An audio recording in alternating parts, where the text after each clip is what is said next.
gadget. And dito yung pinakamurang gadget dito sa area. Ayan.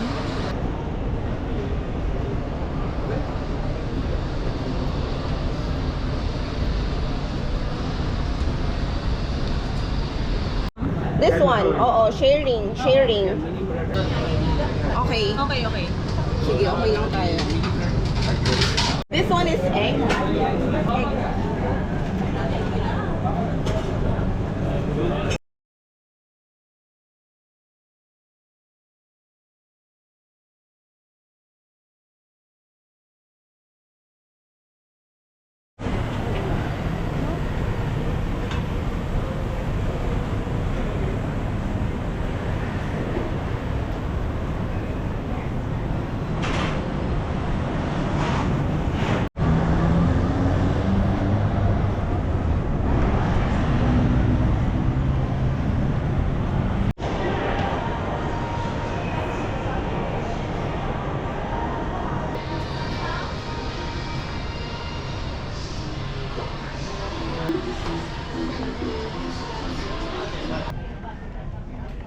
Thermal therapy.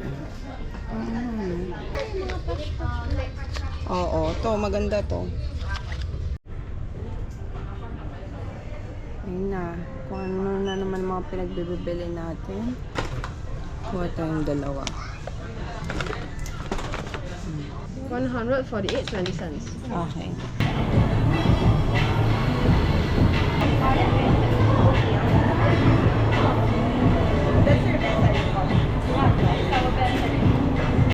Thank you so much. Can you say hi to my vlog? Hi! Thank you so much. Oh, that's Toast Maker.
Perfume collection nila. Naka-sale ng pag kinonvert nyo, nasa 1,250 lang siya. So, yun. Bumili ko ng tatlo. This one is nice, oh. Yeah, the phone, and then may lagayan siya sa likod, oh.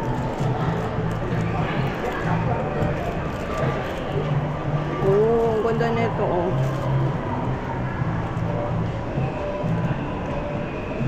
Okay guys, pagod na kami, kaya kami nandito. Pero nag-iisip pa din ako, ibibili natin tong bag na to. Kasi super nice niya. In fairness naman, ang ganda. Lagay ng phone, tapos lagay ng card sa likod and all. Pero nag-iisip pa ako. Magagamit naman siya pero ang ganda. Dito kami sa Victoria's Secret. Oh, dito pa din kami. Ang pale na nung lips ko. Kasi mayroon ng lips na nagustuhan sa Dior. Pero, wala yung shade na talagang bet ko. Kaya titingin kami mamaya sa KLCC. Ayan, mga Bath and Body na pabango. Tapos, mayroon din akong kinuha dito. Si Badet ko ay nagne-negosyo habang nandito. Nag-hoard na kami. In fairness naman kasi, sobrang mura dito sa Malaysia. Like yung Bath and Body, ito Victoria's Secret. Diyan kasi sa atin ang mahal as in. Masama pala pa nagsama kami dalawa ni Badet. Oh. Hoarder. Manager. Are late merienda? Nag-lunch ba tayo? Hindi na, yun pa yung kanina. Yung kanina, yung ano lang. 6 p.m. na, pero ang ganda pa din ng weather dito. Super linaw sa labas. Oh. Yan, naayos ko ang maleta. Dami natin pinamiling anik-anik. Ito mukhang okay siya. Kaya ang dami kong biniling. Saka yung mga ganyan. Oh. Pati ito. Ito super ganda na ito. Ito yung mga Dior. Yung mga lipstick yan na Dior. Minsan lang tayo magka-lipstick na Dior. Tapos ito yung binili ko sa Victoria's Secret na parang sling bag na ano. So yan. Mga Victoria's Secret and Bath and Body na pabango. Tapos nandun yung iba, yung Sephora. We're here sa Holland Allure. Oh. Yes, it's raining but here we are. Gala-gala lang. Oh, you can serve.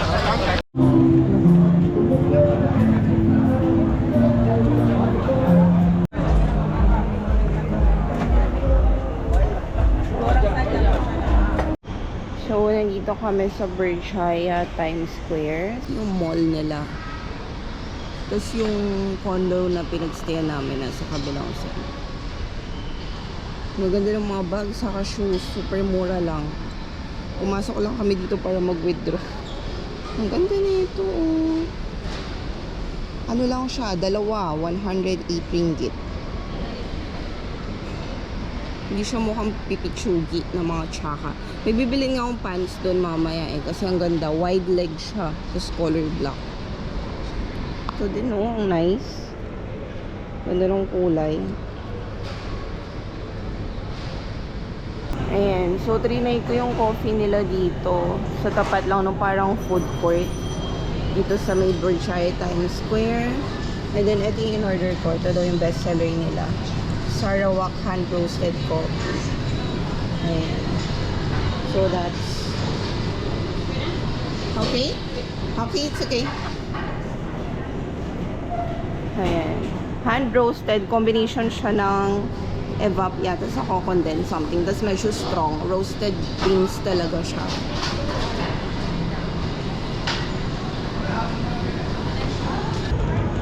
May mga stickers sila. Oh, ang cute. Naalala ko si Katie.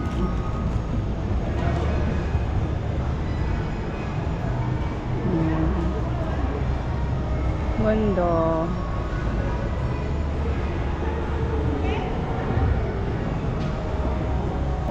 So magleta ka dito sa 7-Eleven. Buti pa dito mayroon silang sariling brand ng mga chips. 3 ringgit lang.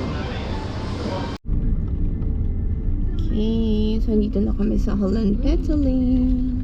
Nanya tayo doon? Oh, sige. Okay, dito na kami. We're back sa Holland Petaling.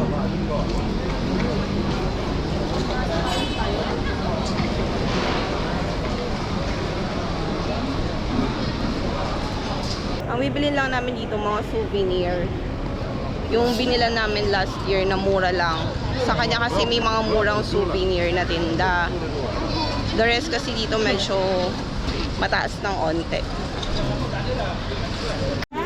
Ayan. Ito yung binilan ko din ng mga pasalubong last November dito. Super daming tao kasi nga ito yung pinakamura. Ayan. Pati habis. 1 ringgit po.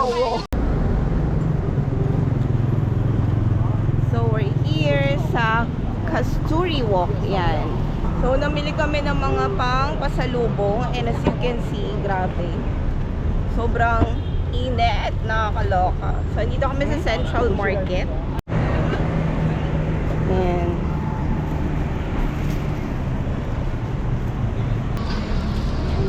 Okay guys, so nandito tayo sa kanilang Kasturi Walk na tinatawag. Tingnan nyo, ang ganda.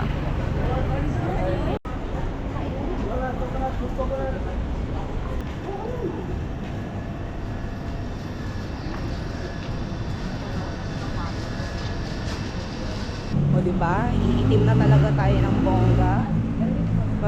Babalik kami ng pavilion after namin mag-Merdeka kasi nga yung sister-in-law ko, may pinapabili siyang pabango sa Sephora.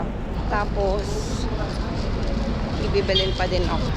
After dito sa Merdeka Square, and sa I Love KL Museum, mag-aano na kami, babalik kami ng pavilion para mamili. Grabe, puno na yung check-in luggage ko. Tapos si Badet, bumili din siya ng check-in luggage niya. Super excess na kami, kaya kailangan niya nang bumili ng maleta. Tapos nag-add ulit siya ng laman. Kasi nung last time, na-over baggage kami ni Brian. Pero hindi ako totally nakapamili. Pero ngayon, nag-hoard talaga ako ng Victoria's Secret, Bath and Body, ganyan. Kasi nga, sobrang mura. Imagine, 3 Bath and Body. Around 1.5 something or 1.6 lang siya. Samantalang sa atin, 1.5 each. Diba? Sobrang mura. Naghanap ako ng kape. Harapan ko. Ayan. Ayan siya. Kukunin na yun yung kanyang oxygen. Ang kanyang dextrose. Ang kanyang dextrose.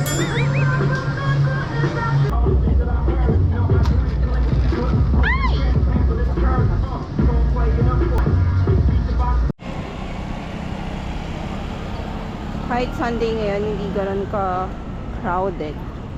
Ayan. So, dito tayo sa KL City Gallery. And then yung Independent Palace, nandiyan sa taas. Pero nag-book na ako ng AirAsia. Dito sa area ng Bukit Bintang, ayan, kung mapapansin yung mga luxury hotel, pati mga brands, yan, Louis Vuitton, Balenciaga, o yan, iba-iba, Tiffany & Co. So, bumalik lang kami dito sa Pavilion Mall kasi may mga bibilin pa kami. After neto, babalik na kami sa hotel. Tapos, pahinga na hanggang mamaya. Hindi na kami lalabas. Ayan. Ganda ng area na to eh.